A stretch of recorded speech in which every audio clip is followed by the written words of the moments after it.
Hello and welcome to the second episode of Two Rivers Talks. I'm Todd. And I'm Darla. And we're very glad that you decided to join us today. Two Rivers Talks is about all things here in the city of Two Rivers. We celebrate the arts, business, any kinds of things to do in and about the town. And we usually like to have a guest and a musical guest as well, which we have today for you. So today's guest is Mr. Saul Newton. From the Wisconsin Veterans Chamber of Commerce. And we recently had him as a guest for Two Rivers Biz Starts, but he was kind enough to spend a little time with us after that, despite his flu bug that he had at the time. But he was a real trooper. Yes. And sat through that. Now, how did you meet Saul originally? It was about 1.5 years ago, and I'm a veteran, and for some reason I got onto a mailing list. And I was advised of the fact that there was going to be a meet and greet for veterans down in Milwaukee, and it was at a Mexican restaurant, and it all had to do with economic development. And I think that's why I was on the mailing list, because of my involvement with economic development, and some other people that I've known.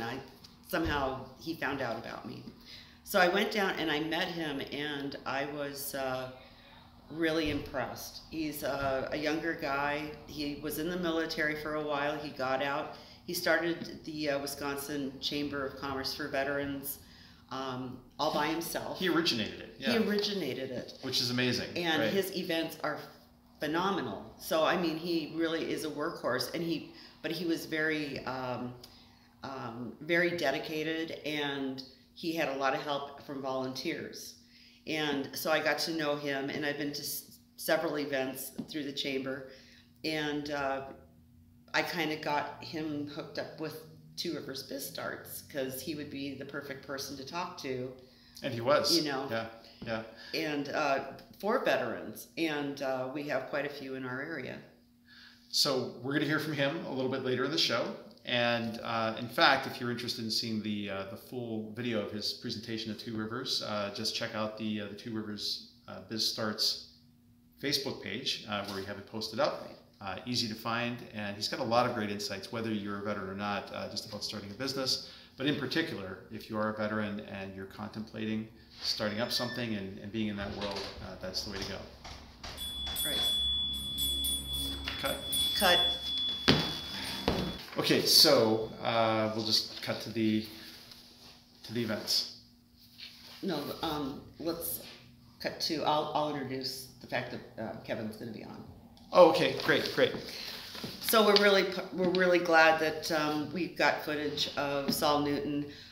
Just a fair forewarning, I did record it.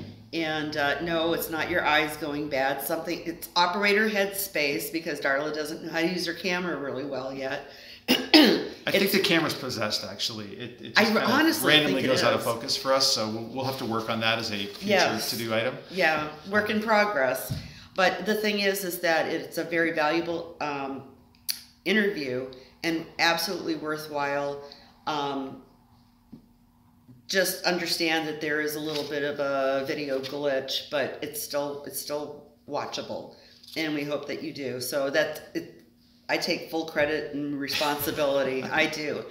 You know, I don't know what I'm doing. I never said I did. So I don't think any of us know no, what we're doing. We're winging it. And then also, speaking of glitches. Oh, our next guest is our next guest after Mr. Saul Newton is his name is Kevin Willert, and he is artist in residence here at Basil Ishkabibbe's art gallery, which is where we're recording. And he's a hoot. See, there's art back here, but his art is on the other side of the wall, and we didn't want you to see it yet, so that's why we're sitting on this side.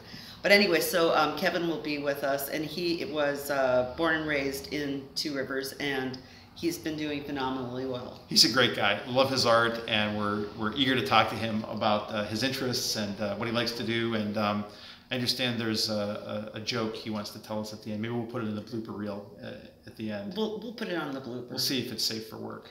Okay. It will be. We promise. We promise nothing, because with Kevin, you don't know what you're going to get. So we're going to talk about the Two Rivers calendar, And just to make a mention that the next city council meeting, which everybody in town is welcome to attend, and we wish we would have more of an audience participation. The next one is going to be Monday, November 5th at 6 p.m. It's in City Hall on the 3rd floor in the council chambers.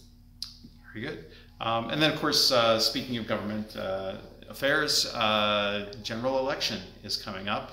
So Tuesday, November 6th, if you didn't know already, I don't see how you could not know, but Tuesday, November 6th from 8 a.m. to 5 p.m.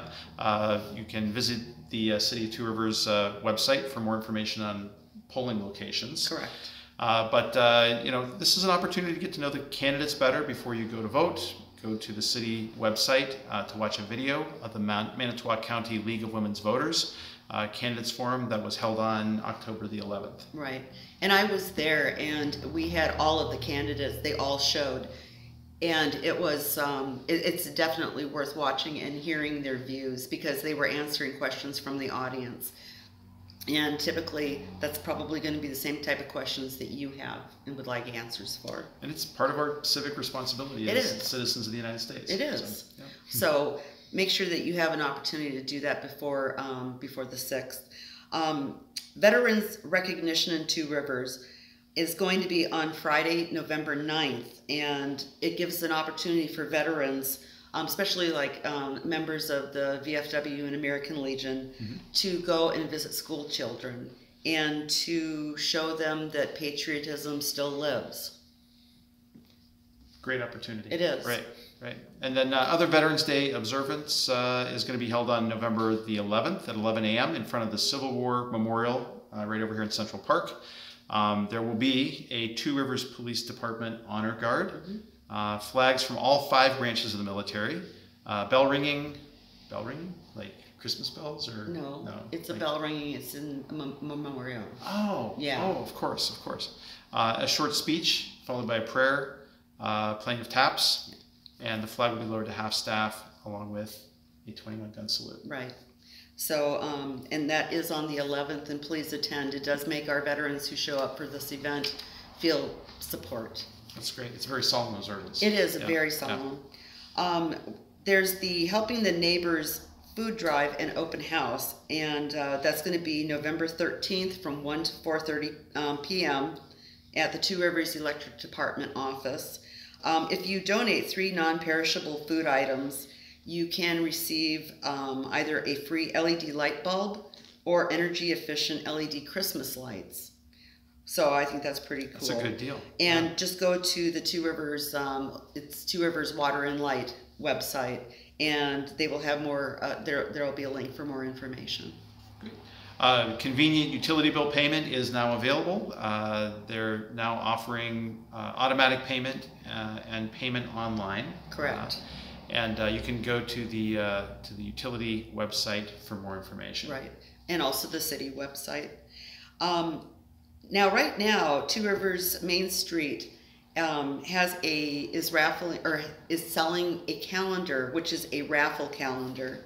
They're $20 each. They're really cool. They got some really, really nice photos of the city. So it's a beautiful calendar. Only 1,500 calendars will be sold. But there will be, right? I know. Yeah. Your chances of winning part of that $8,600 in cash prizes that will be given away in 2019 are elevated. The calendars are available here at the Art Gallery, Dalebroad Jewelers, Seeds and Beans, Schrader's Department Store, and also at the Two Rivers Main Street office located on the 3rd floor at City Hall. That's great. Next up, we actually have a connection to Haiti, believe it or not. There's going to be an inaugural pub crawl brought to you by Two Rivers Family Dental. Every year they go on a Haiti dental mission, providing necessary help for people with dental problems in Haiti.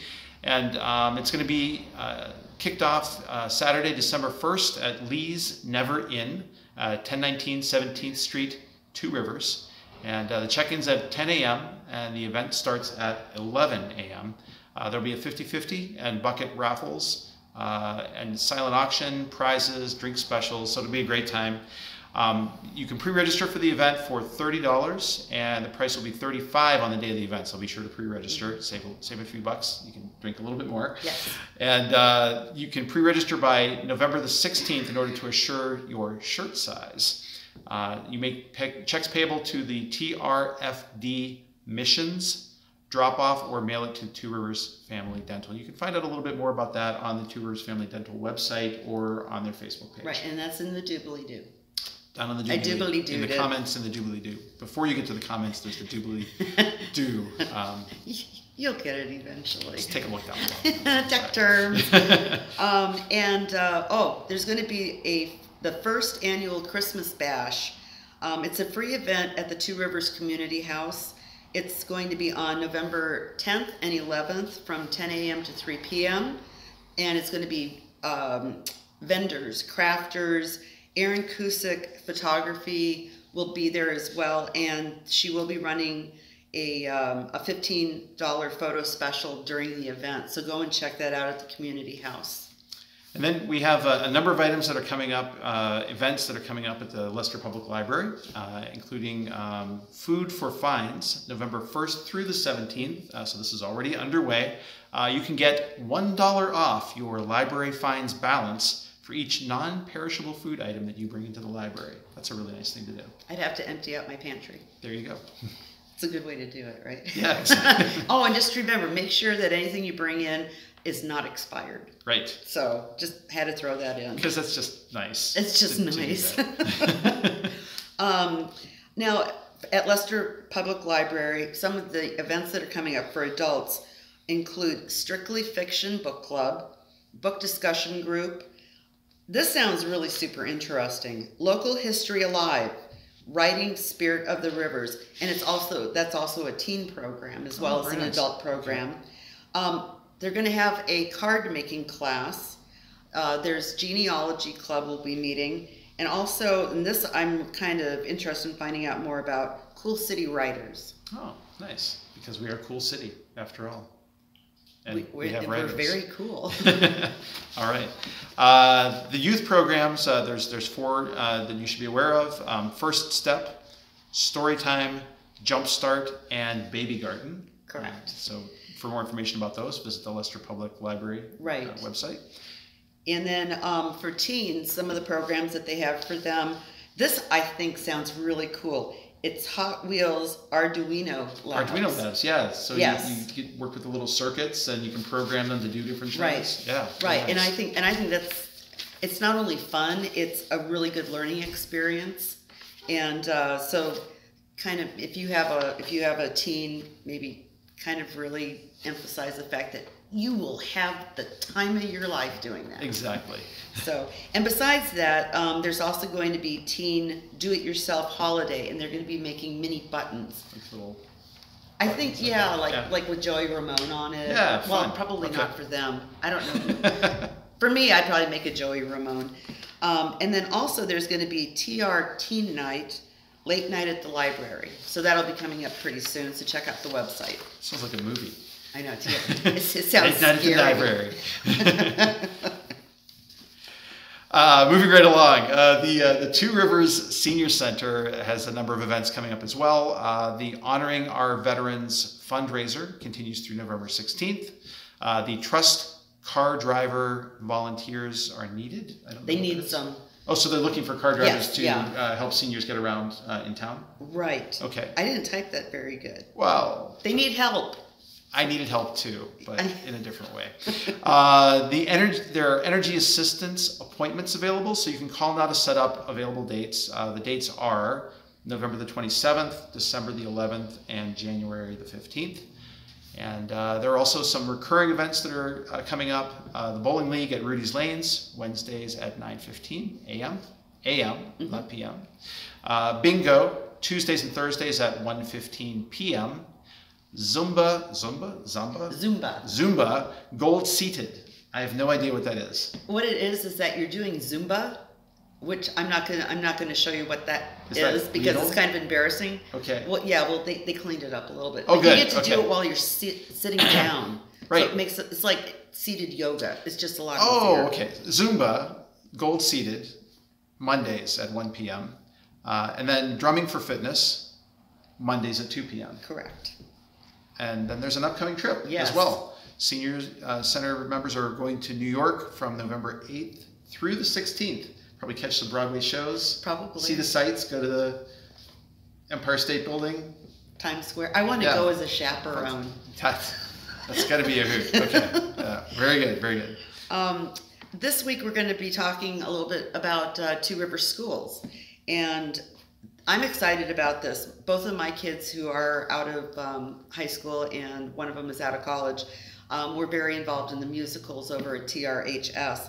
And TRHS for this year is going to be performing The Sound of Music. So I think that's going to be pretty phenomenal. It's going to be on November 9th and 10th at 7 p.m. out at the high school. It will also, they will have a performance, a matinee, thank you, at 2 p.m. That's what I'm here for. I know. I get so lost. On Sunday, November the 11th. So that's the matinee day. What happens when I get lost? I don't. Well, then I'm screwed. Anyway. We're both out of luck. Okay. But admission is only $5. That's great. And these kids are so talented. And Sound of Music is always a crowd pleaser. It is, yeah. And children 7 and under are free. Very nice. Very nice.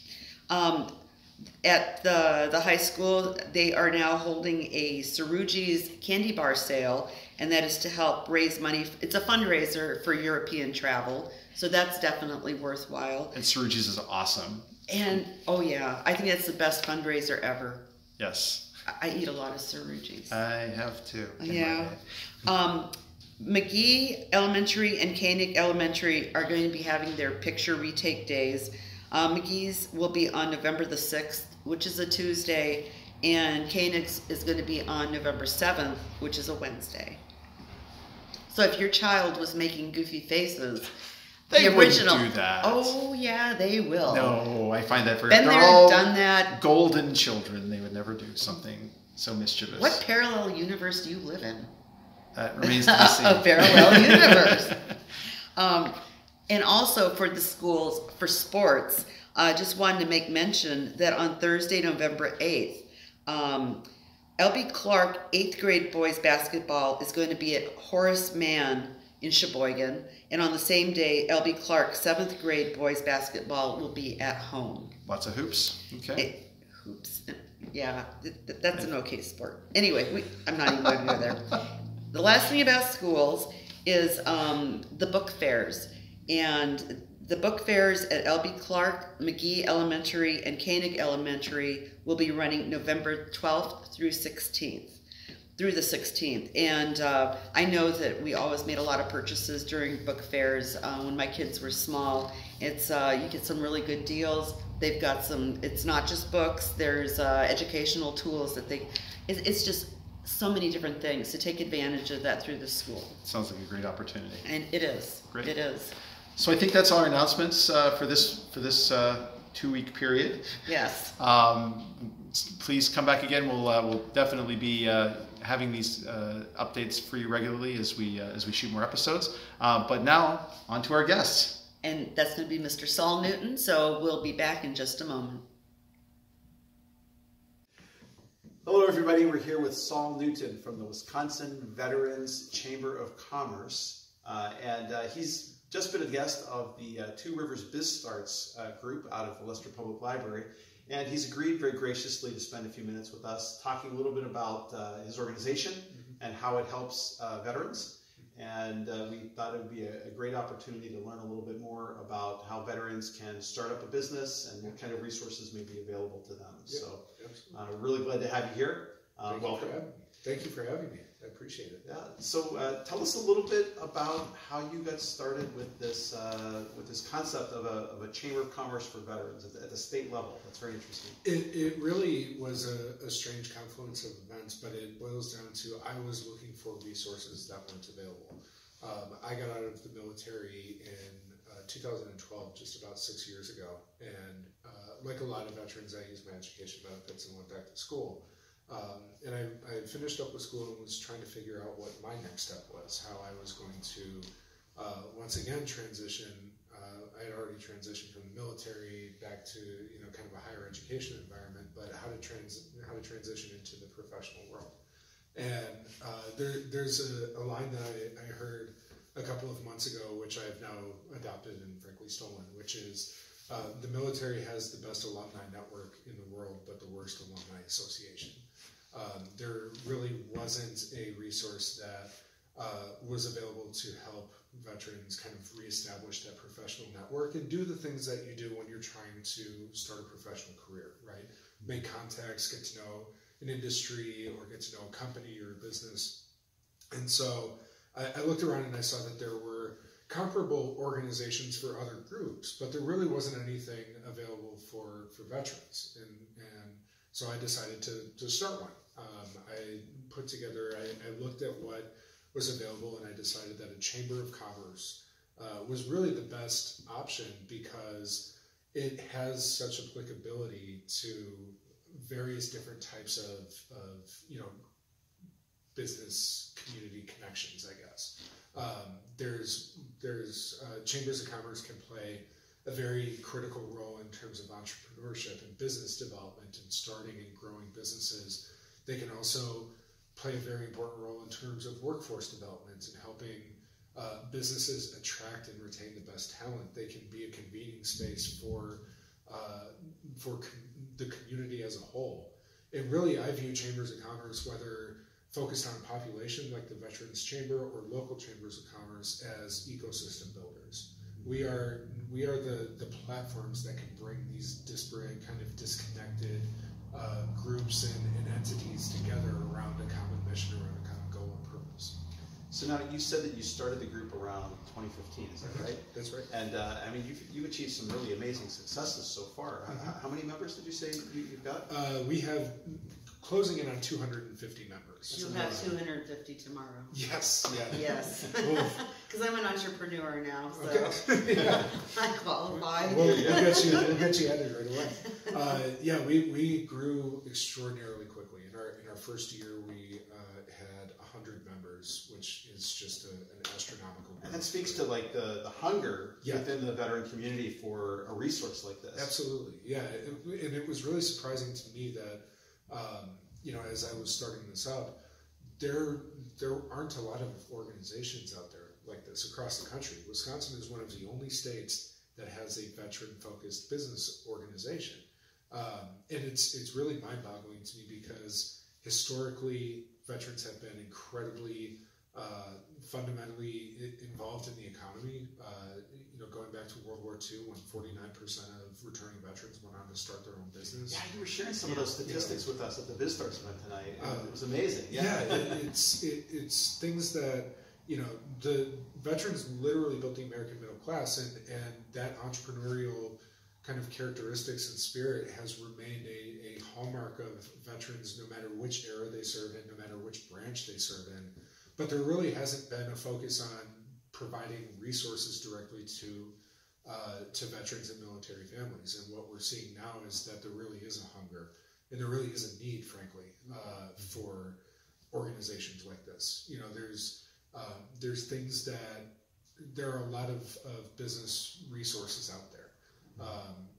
We're really lucky to have a lot of those resources, but there are things that veterans specifically need and desire and are looking for. And what we found, I think, is that an organization like this is kind of uniquely suited to provide a lot of what they're looking for. Well, it sounds like an incredible resource, and we felt so lucky to have you here at Two Rivers, because it sounds like a lot of your efforts so far have been around the Milwaukee-Madison markets. Yeah. And the fact that we were able to get you here at Two Rivers, this is, I mean, can we call ourselves sort of the tip of the spear in coming into the northeastern Wisconsin market? Yeah, absolutely. I mean, I was saying earlier tonight that I don't own a business, but this has very much been an entrepreneurial venture, and like any business, our challenge right now is scaling our organization, because we do cover the entire state. We do have members in every corner of the state, and we've developed programming that has been, that has delivered a value, and we want to make sure that that those resources and those programs are available to veterans all across the state.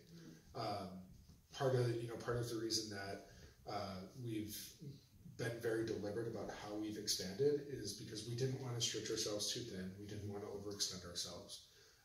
It's also a measure, it was a measure of our capacity. For a long time, this was me, myself, and I, and a bunch of folks who were chipping in. Now we have a lot more help and resources and capacity. But it's also about making sure that we're serving the veterans where they are. Roughly about 30% of the state's veterans reside in the metro Milwaukee, southeastern Wisconsin region. Roughly about 30% are in the greater Madison, kind of southeastern, south central Wisconsin region. But 20% of the state's veterans live in northeastern Wisconsin. Green Bay, Fox Valley, the eastern part of the state. This is where veterans are, and this is also an incredibly important part of the state from a business and economic development sense. So we're really excited to grow in this region and to bring what we've been able to do in other parts of the state and serve the veteran business community in this part of the state as well. Oh, that sounds great. Yeah. I know that, you only started this 3 years ago, 3 short years ago, and the events that I've been to have been A+. Well, thank you. Was it July or August when you had the conference down at Potawatomi? May. Oh, it was back in May. Yeah. Lifetime ago. It was warm that day. It was really hot that day. That's why I was thinking it was later. And oh my gosh, okay. Yeah. That was a great venue, and the amount of people who were involved was tremendous. It was so worthwhile going, and I talked to so many different people that were focused on. Well, one of them was a gentleman who focused on putting together, let's say, like military contracts with a manufacturer that was a veterans run. And he and I had a really great conversation. So right there, that was, I thought, a really good resource for people. Yeah. And Bunker Labs was there, and I spoke with them. I spoke with so many people, but you've done such a tremendous job. It's almost as if you've been in business with a full staff for at least a decade. So that's I don't know how you pull this off, really. I mean, does it feel like you've aged about 7 years in those 3 years? I'll tell you, my hairline was a lot less deep. You have my sympathies. No, I mean, we definitely. Again, it goes back to how much of a need and how much of a desire there was for a resource like this. And it also, I think, boils down to something that I think is really unique about veterans, which is it sounds cliche, it sounds kind of perfunctory, but we really do have each other's back and want to see each other succeed. And sometimes that takes the form of helping out a vet who's having a hard time, or somebody who's struggling. And sometimes it's, hey, you have a business, I have a business, let's do business together. There's a trust, there's a camaraderie there that I think, it's not necessarily a guarantee of anything, but it really is kind of a common bond that shared experience brings everybody together. That's what we try to do is create those opportunities for meaningful relationships to be built. Whether that's just a social or professional relationship, or business to business, or helping businesses find consumers. It all boils down to relationships for us, because it really is about building a community. And the community is across the state, but it very much is that community. It's folks having connections in every part of the state. Well, and definitely when I think about building community, it's about helping to change behaviors and helping people see that they can do things in a little bit of a different way. Yeah. And you're absolutely enabling that with your message and the things that you're doing. Yeah.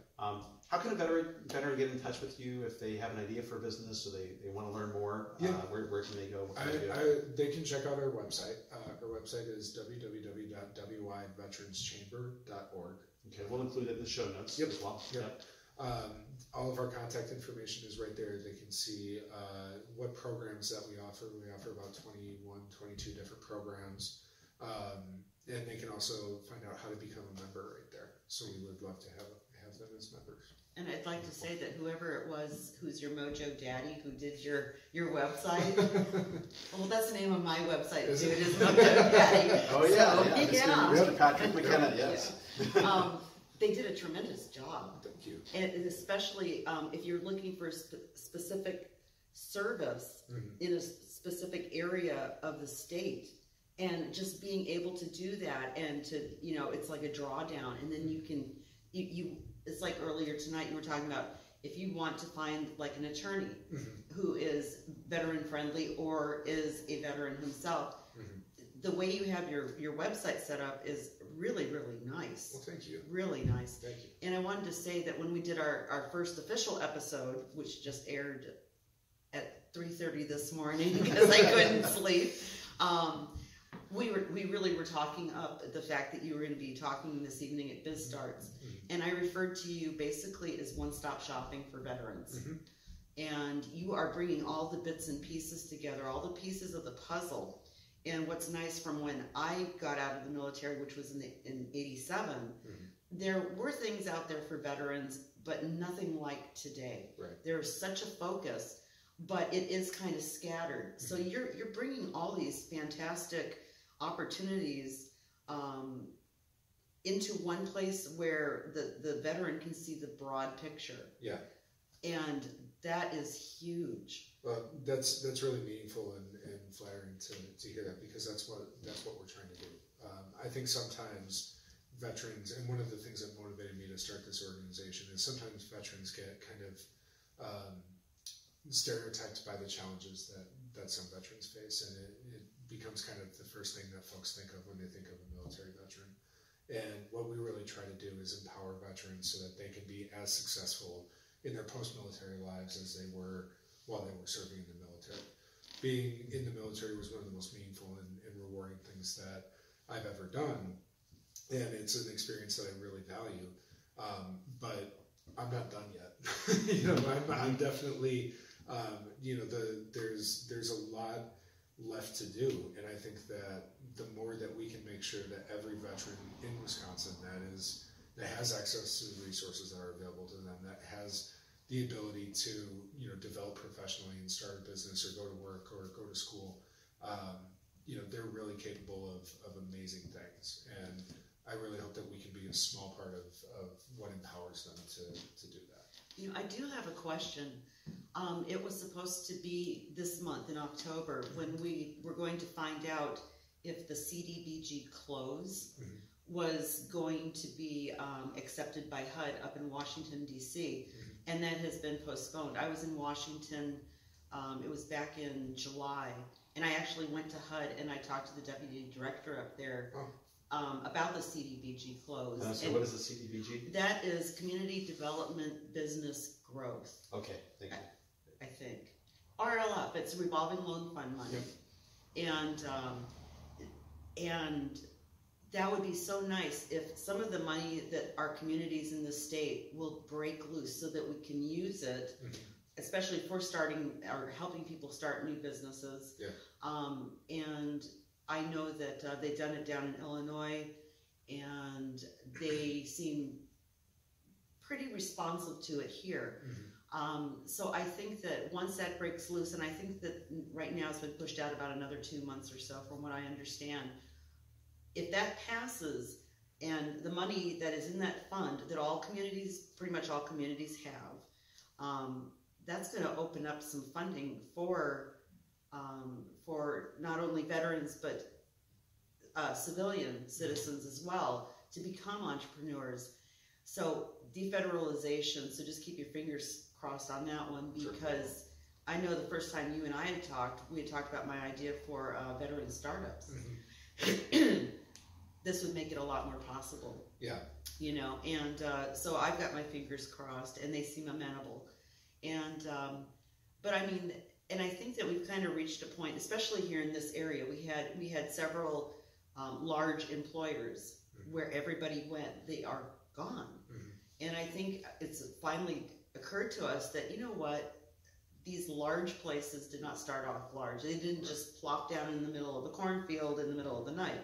they started in somebody's basement or garage, and that entrepreneurial spirit is very, very strong around here. And I think people are, I think it's been kind of a wake up. It's like, you know what, if you want to be successful, you might have to just do it yourself. Yeah, yeah. You know, so. Well, I think veterans can play a really big part of that as well. And that's, I give you guys a lot of credit for not only kind of driving the renewed entrepreneurship in this community, but also prioritizing and incorporating veterans into that strategy. Because just like we did after World War II, you know, veterans are really drivers of economic development. If you're talking about a population that has the discipline and the responsibility and the drive and can be mission and task focused, and also has the risk tolerance, you know, once you've been in the military, starting a business doesn't seem that scary. Right. You know, that I just think incorporating veterans as a priority and as a key kind of partner to engage is really going to set you guys apart from other areas of the state, and can really be a testament to what happens when veterans are empowered to reach their full potential. I think we really see it as a strength to have you know, all the different parts of the community involved, you know, with these kinds of conversations. So thanks again, Saul. We appreciate you joining us. Thank you. My pleasure. Thank you for making the drive up here. Tonight was very successful, and we're really happy about it. Well, I'm happy to come back anytime. So. All right. And just remember, we are a resource here for you. We've had this conversation. Yes. We will be talking more. Yes, absolutely. I'm a worker bee who works for free. So, all right. Well, thank you so much. Thanks, so wonderful to see you. Thank you, Saul. Yep. All right. Thank you. And we'll see you out on the streets, Two Rivers. See you. Bye-bye. Welcome back to Two Rivers Talks. We have with us today Kevin Willard, artist extraordinaire. Yeah. Partner in crime to Darla. Yep. Right, here at the art gallery. Yes. Yeah. So we were excited to have you come in and talk with us today, a little Thank bit you. about your work and things that you're doing and what you're excited about these days. Why don't you start out by telling us a little bit about Me. You. Let's just jump right in tell there. us about Darla, actually. It'd be great to hear about Darla. No, please don't divulge any trade secrets. We'll talk later, right? I was born and raised in Two Rivers.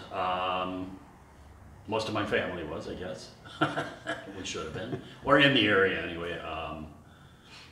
I guess, let's see, the only time that I was actually away was the college years, and 1 year out of my life, my first year basically, I actually ended up taking my first steps in Florida. We lived in Tallahassee for a year while my dad was going to college for his master's in mathematics, which he ended up getting. He wrote a book. Enough about him, I guess. This should be about me. How did you end up in the arts?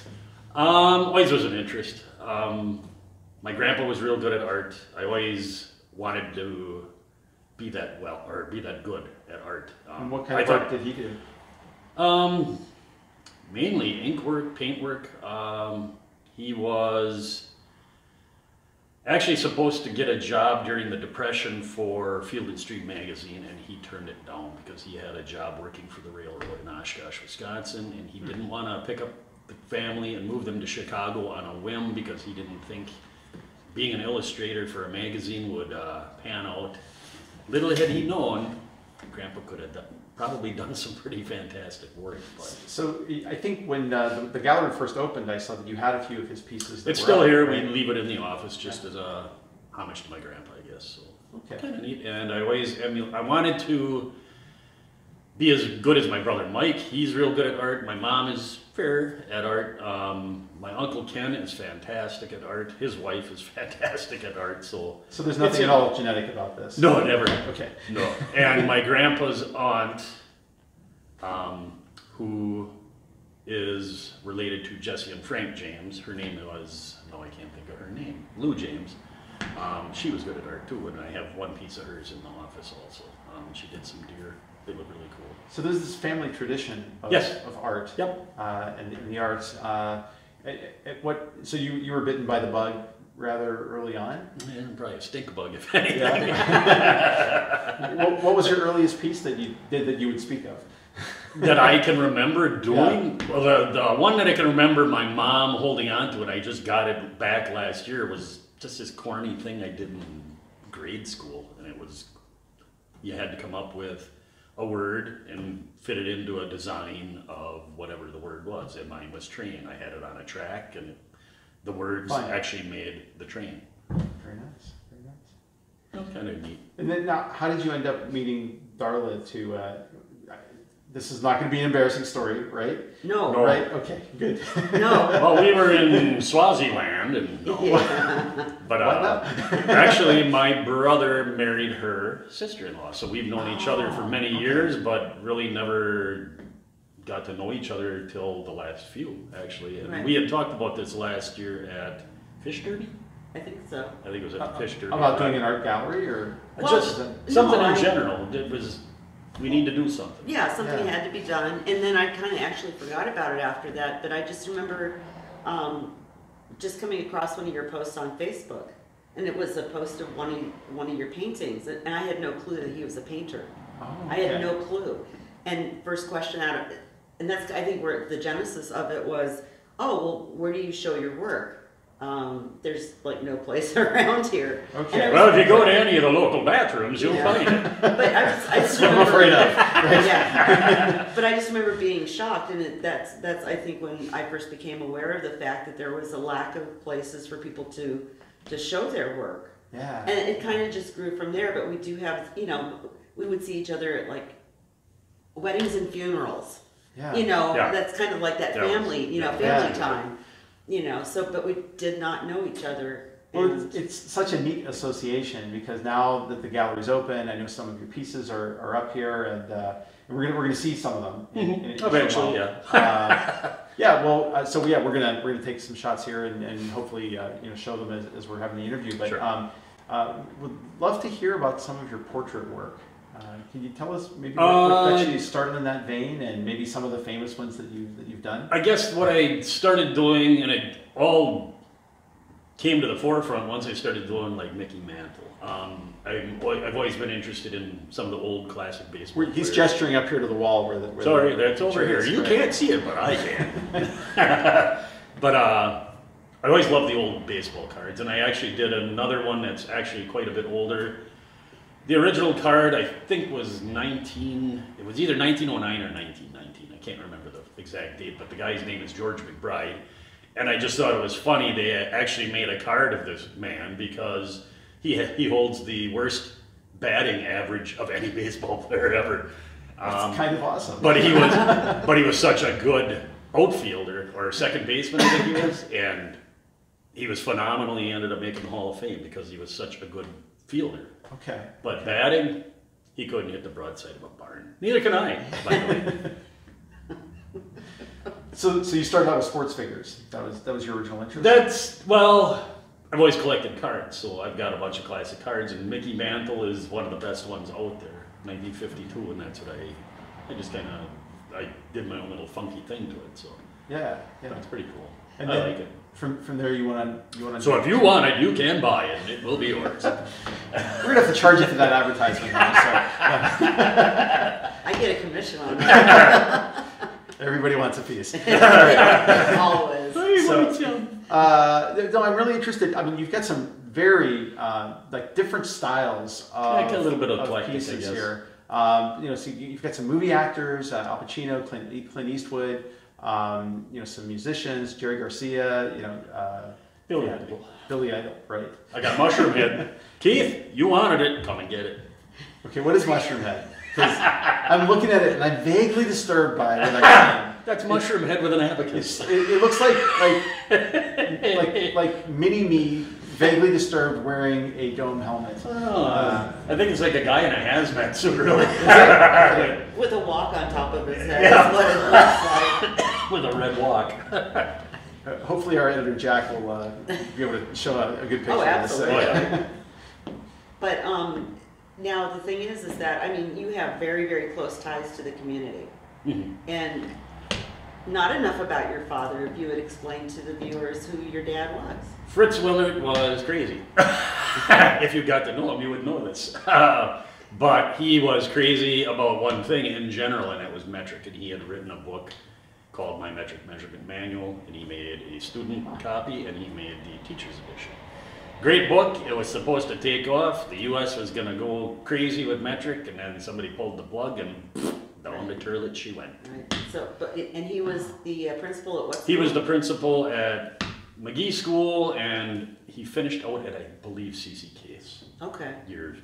That was quite a while ago. A bazillion years ago when I was just in college, I guess, when he retired.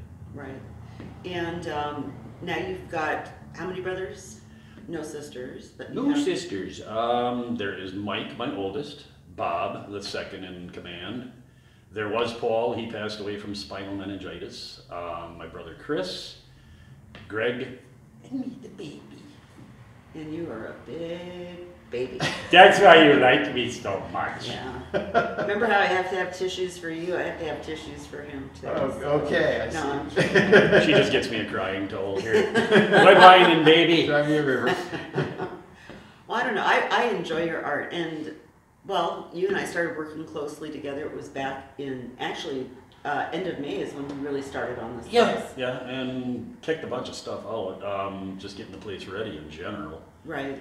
And then framework was crazy. That was nuts. But you know, I mean, considering what you first started with here, that we hung in the gallery, and then over time, as the gallery has progressed, your lighthouses have done phenomenally well, and now you're onto your Glassy Lassies series. I don't know why I started that, but I did, and I kind of enjoy it. All right. So explain, what is a Glassy Lassie? Well, I would call them the classy Glassy. The classy that's a mouthful. I'm going to need notes on this. The classy Glassy Lassies. It's just a byproduct of something that I wanted to try. It's working on paint. I'm working on glass, painting on glass, and I just wanted to see how it would work, almost to the realm of stained glass, but it's not that. But it's a little translucent. It's, you can see through a little you can bit. see through it. It's not dead on. I'm not a glass worker that way, so. But I enjoy doing this, and I wanted to start out with some people that I had known of. One is Frank Frazetta, who I love. His artwork is fantastic. He does all the Conan the Barbarian. Conan, Tarzan. Like high fantasy kind a lot of sci-fi. stuff. Yeah, yeah. And then there is. I knew you were a Planet of the Apes. And all that, right? Oh yeah. I should do that on glass. That might be cool.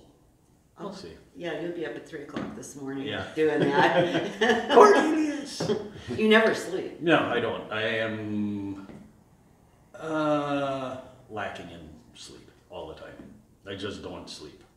As an artist, do you see a connection between your sleep and your creative processes and things that you do? If I get something in my head, I'm not going to sleep. And that proves it. Pretty much anything on this wall over there behind me, the Bob Marley, I think you can see him on here, way back there. We'll make sure we get a shot. There he is. We'll get a picture. But that's all stuff. If I get started on something, I don't quit till I'm happy with it. Or if I put my name on it, I will not go back and work on it. It's done at that point. If somebody wants me to go over the top, then I got to scribble out my name, paint over the top of that, then I'll go back in and work at it. But once your name is on something, I don't think you should go back at it. Yeah. Now, besides the Frank Frazetta Glassy Lassie, this other one that you've done. Alphonse Mucha. I knew his artwork even as a kid, I guess I had seen it. And I have a friend that lives in the Czech Republic who actually was able to sit with Alphonse and his wife a number of times. His name is Mark Hirschler. Hi, Mark. Hopefully you'll see this and hear it. That's a great guy too. He's a great artist also. But he had the luck of sitting with Alphonse and his wife. I do believe this is how this, well, I don't know the full story, but they actually made supper for them. And they just sat around and chatted about art. But the guy's work is very recognizable. There's nobody else that has done anything like that. It's just really neat stuff. I tried to emulate it as best I could. I don't think I did so great, but whatever. I thought it turned out pretty good. And now the third one that you've done, that is your original work. That's my original work. And that's, I didn't title it. I generally don't title anything, though. I'm not that smart. You're just not that anal retentive. No, no. You're just goofy. So, you know, in some of the portraits you've done, I guess you've had some brushes with some of the actual celebrities. Yep. That, I was able to open up last year, 2017. I was in a show that, well, I opened up with another gal. Her name's Cindy Johnson. She wrote a song for Dylan Miller. He's a lad that passed away from a bee sting in Michigan. I don't know the full story on that, so I'm not going to get into that part of it, but his mother and father are into the, they want to push this new law into play for EpiPen awareness, which okay. I know that their son passed away because there was no EpiPen on board the ambulance. I do believe that's how the story went. And they're continuing moving this on, and they just want to keep it going and rolling, and I'm all for it, but we ended up doing this benefit show, me and Cindy. We opened up for Bret Michaels. Opened up musically? Musically. So you also play an instrument? I play an instrument. I'm not good by any means. I play guitar a little bit. I play a little bit of trumpet and some piano. But other than that, I'm about as musically inclined as a slug. Okay. So you're on the show, and... we did the show. Yeah. Bret Michaels came out. Well, going back a little bit, there was an auction also with the show, and people brought all kinds of things, and I thought, well, what the heck can I do? And I thought, I'll do a painting of Bret Michaels. So the night before, this is one of my little, what do I call it, manic panic things? Mm-hmm. And I ended up painting a portrait of Bret Michaels, 16 by 20, I guess, something on that order. And that went into the auction, but prior to the auction, I asked if they could bring it to his trailer, and the road manager said, sure, go ahead. Brought it in, he autographed it, said it was cool. He had some other words about it, but we can look at it later. It's here. Just, I only have the print here. One of the family members has the artwork now. And then last weekend, I had the pleasure of going to Milwaukee. Jump back 1 year to November. I had done a portrait of Bruce Coburn, okay, a Canadian artist, who I really think is cream of the crop. Great lyricist, great writer, musically, everything's perfect. But I did a portrait of him last year, and I took it to the show in November. It's about a 3 foot by 5 foot painting, I think. And he was kind of surprised when I showed up at the very end of the show and asked him, would you mind autographing this for me? He's like, oh, cool, I'll do that. And threw his little John Hancock on it, or his Bruce Coburn rather. And I brought a print this year to the show in Milwaukee, and I had it framed. Oh, that's very nice. Yeah. I brought it to him. And I think I saw some footage of that up yes. on Facebook. Yeah, right. yeah. And he thought it was pretty neat. That's great. Yeah. Congratulations. Thank you. So, the Glassy Lassi series, you'll probably be on that for a while until I think so. Something else kind of strikes your fancy. Yeah, maybe I'll draw on a rock or something. Ugh! Well, I'm kind of wondering, when is the next lighthouse? The next lighthouse I was actually gonna probably do on Glassy. Okay. Makes sense. But I do have another commission coming up that I have to finish up, and that might take quite a while because that's going to be a very big painting. So okay, that's going to be the Raleigh Point Lighthouse, and that is actually for my brother Robert. Oh, very nice. And that will be going to Houston. So these are in some cases actual lighthouses, or are they always an actual lighthouse? They're usually, well, this one was kind of made up, but okay. Sorry you don't see it again, but it's on the wall. We'll put a picture of it They'll up. see Yeah, it. yeah. But this one is now housed in Chattanooga, Tennessee, along with another one, a friend of mine from Two Rivers. I guess I'll throw his name out there. A plug for you, Mike DeVico. He bought two of mine now, because he just fell in love with both of them. Wonderful. And he said he collects only from people around here, everybody local. He doesn't get his art anywhere else. Great. So he retains that Two Rivers funk. And now, what about your portrait of David Bowie? David Bowie, I did off a whim it was just shortly after he had passed away, and I thought, well, I really liked his music, really liked the man, thought he was pretty neat, good human being. I thought, well, give it a shot, and it turned out pretty nice. I know a few people had questioned on whether or not I would sell it, and I said sure. One guy was interested, and that just fell through, and then over the summer, shortly after a grand opening, a couple she's originally from here, and her husband's from Germany. I think it was Germany, correct? He's German. He's German. But they have a home in Geneva, Switzerland, and that's where David Bowie now rests. So, and that was the first big piece that you sold, Yep. and that was a tremendous day. Yep. When they walked in and... Because that started a crazy weekend, because I sold 3 that weekend. You did. It was a trifecta. It was like, Very nice. It was. But that kind of kick-started it, and I think it's also a really good motivator, too. I felt like Cuba Gooding Jr. Show me the money! So, besides painting, you do a lot around here. You're an artist in residence, and plus you and I are entering into a partnership in this gallery. Besides doing the artwork, what is your favorite thing about being here at the gallery? I just like the feel of the place. It's got a good, comfy, cozy feeling. It really does.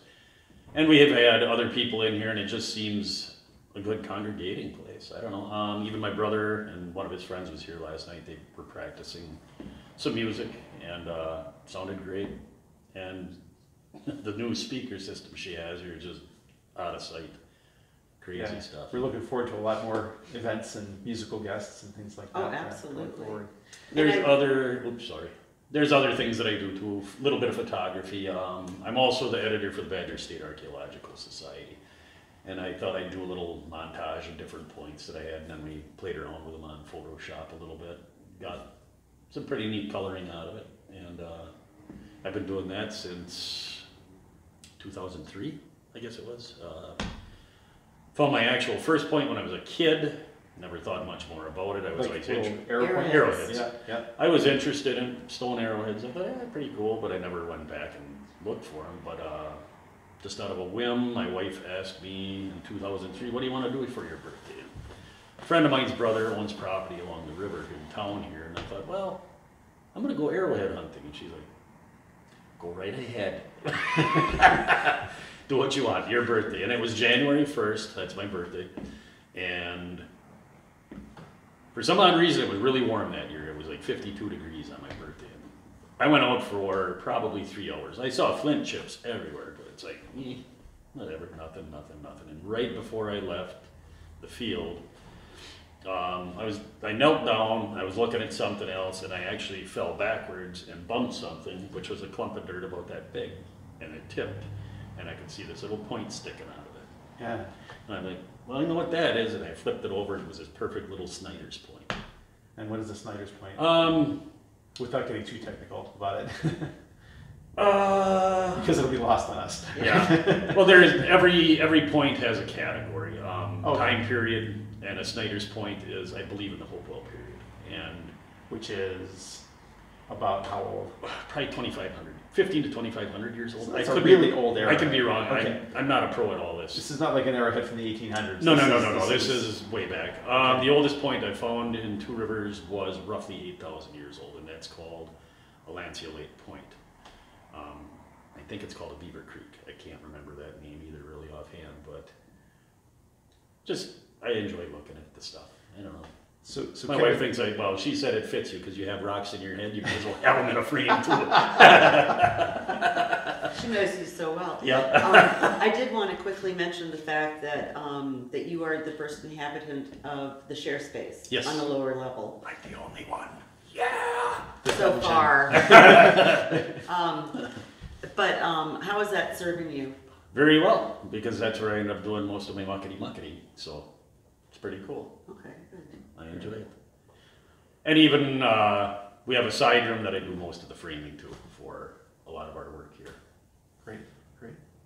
Well, Kevin, I have to say this has been great, and it's probably a good thing that you don't sleep because all the things that you are involved with require as many waking hours Now, if somebody wants to come in and see your art, it's here at Yes. exclusively at Basil Ishkabibbles on Washington Street, and we're looking forward to seeing your future work. Thank you. Thanks for joining us. You're welcome. Thank you. Thanks. All right. Thanks. So that is it for this episode of Two Rivers Talks, and we hope that you enjoyed yourselves. We have a really good time bringing the information to you and introducing you to different people in our community. And we do hope that you'll come and join us for episode 3, which will be out in about another 2 weeks. So thank you very much, and we'll see you on the street, Two Rivers. Bye-bye. See you, everybody. Poodles.